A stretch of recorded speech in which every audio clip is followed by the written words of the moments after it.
तो अच्छा नहीं आता है इंग्लिश করেছি। জাতীয় শিক্ষানীতি যে বিপর্যয় গোটা দেশে এনেছে এবং ত্রিপুরাতে এনেছে, এইটা সম্পর্কে আপনাদের মাধ্যমে জনসাধারণের দৃষ্টি আকর্ষণ আমরা করতে চাইছি। আমরা দেখেছি এই জাতীয় শিক্ষানীতি গ্রহণ করা হয়েছে দেশের শিক্ষাবিদ মহল এবং শিক্ষক বুদ্ধিজীবী তাদের কোনো মতামত না নিয়ে, এবং যখন কোভিড-19 ছিল তখন সেটাকে কার্যকরী করা হয়েছে, পার্লামেন্টে সেটা পেশ করা হয়নি। এবং আমরা দেখছি যে এই শিক্ষানীতি সেটা এই বিদ্যাসাগর, রামমোহন, জ্যোতিবা রাও ফুলে, রবীন্দ্রনাথ এদের যে স্বপ্ন ছিল যে শিক্ষা হবে গণতান্ত্রিক, ধর্মনিরপেক্ষ, বৈজ্ঞানিক এবং সার্বজনীন, কিন্তু আমরা দেখলাম যে যত দিন যাচ্ছে একের পর এক যত শিক্ষানীতি গ্রহণ করছে এবং যে সরকারই আসুক না কেন তারা কিন্তু শিক্ষাকে সার্বজনীন করার সমস্ত যে স্বপ্ন সেটাকে তারা জলাঞ্জলি দিয়েছে। এবং এর জন্য যেটা সুপারিশ ছিল যে কেন্দ্রীয় বাজেটের 10% শিক্ষার জন্য বরাদ্দ করতে হবে, জিডিপি 6% বরাদ্দ করতে হবে, এবং আমরা দেখছি কোনো সরকার সেটা করেনি।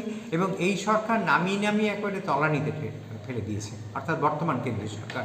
এখন কেন্দ্রীয় বাজেটের 2.5% গতবার বরাদ্দ করা হয়েছে এবং জিডিপি এখন যাচ্ছে 3%।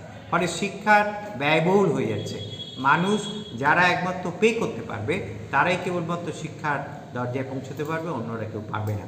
এবং তার সঙ্গে দেখা যাচ্ছে যে শিক্ষার জন্য যে শিক্ষার স্বাধিকারের প্রশ্ন ছিল, অর্থাৎ শিক্ষাবিদরাই শিক্ষা পরিচালনা করবেন, সেখানে আমরা দেখছি যে সমস্ত দিক দিয়ে কেন্দ্রীয় সরকারের একটা হস্তক্ষেপ, রাজ্য সরকারের হস্তক্ষেপ তার উপর করছে।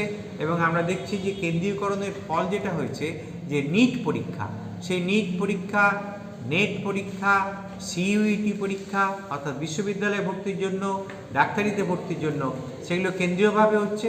এবং হওয়ার ফলে যেটা হচ্ছে যে একেবারে কোচিং সেন্টার, কোচিং মাফিয়া গোটা ব্যবস্থাকে পরিচালনা করছে। এবং গত বছর কীরকম দুর্নীতি হয়েছে আপনারা জানেন। ফলে শিক্ষার কেন্দ্রীকরণ এর আমরা বিরুদ্ধে, আমরা শিক্ষার গণতন্ত্রীকরণের পক্ষে। এবং আমরা এ দাবি করছি যে যা শিক্ষা হোক বৈজ্ঞানিক। এবং তারা যে কাজটা করলো, ইন্ডিয়ার নলেজ সিস্টেমের নাম করে নতুন একটা বিষয় এনে তারা কিছু আজগুবি কথা, অবৈজ্ঞানিক কথা, ইতিহাসকে বিকৃত করা, এবং এটার মধ্য দিয়ে আমাদের দেশে যে শিক্ষার একটা গৌরব ছিল অতীতে, সে গৌরবকে ভুলিয়ে দিয়ে আসলে যে কাজটা করছে সেটা হচ্ছে একটা অন্ধ যাত্রাভিমান তৈরি করছে, ধর্মভিত্তিক যাত্রাভিমান, এবং তার মধ্য দিয়ে শিক্ষার সাম্প্রদায়িকরণের রাস্তা পরিষ্কার করছে।